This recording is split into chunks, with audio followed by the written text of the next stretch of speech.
ભગવાન રામ એ કેવટને ત્યાંથી પાછો વાળે અને ભગવાન રામ લક્ષ્મણ સીતાજી પોતાની વનની યાત્રા ત્યાંથી આગળ વધારે છે.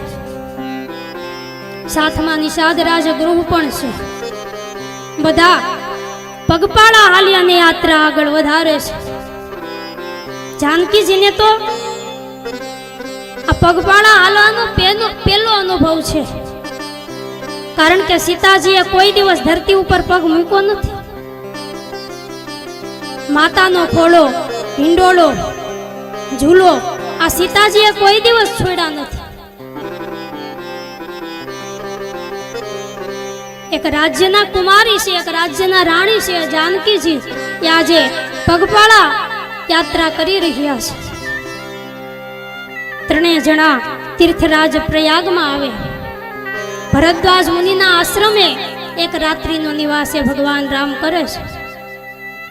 બીજા દિવસની સવારે મુનિની આજ્ઞા લઈ વનની યાત્રા આગળ વધારે યમુનાજીના કિનારે આવે અને ત્યાંથી ભગવાન રામ નિષાદ રાજગૃહને પાછો વાળે છે. અને અહીંથી ત્રણેય જણા એ વનની યાત્રા કરે. ભગવાને વાલ્મીકી મુનિના આશ્રમે આવ્યા છે. વાલ્મીકી મુનિના આશ્રમમાં ભગવાનનો રાત્રિ નિવાસ થયો. બીજા દિવસની સવાર થઈ ભગવાન રામ એ મુનિને વંદન કરી અને કહેવા લાગ્યા કે મુનિવર, તમે મને કોઈ એવી જગ્યા બતાવો, તમે મને એવું કોઈ સ્થાન બતાવો કે જ્યાં હું લક્ષ્મણજી અને સીતાજી સહિત નિવાસ કરી શકું.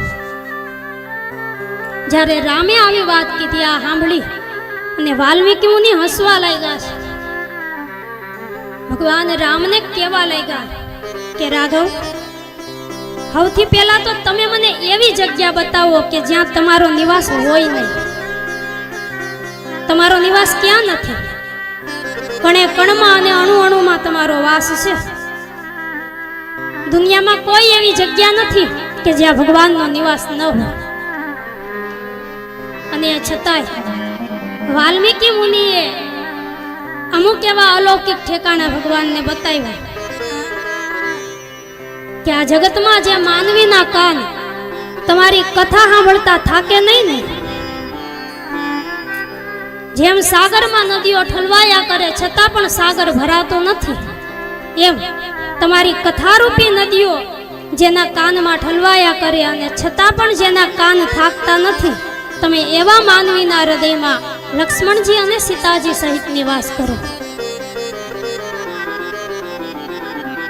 જેના હાથ સત્કાર્યમાં કાયમ જોડાયેલા છે, જે હાથો દ્વારા બીજાની સેવા કરે છે, તમે એના હૃદયમાં નિવાસ કરો.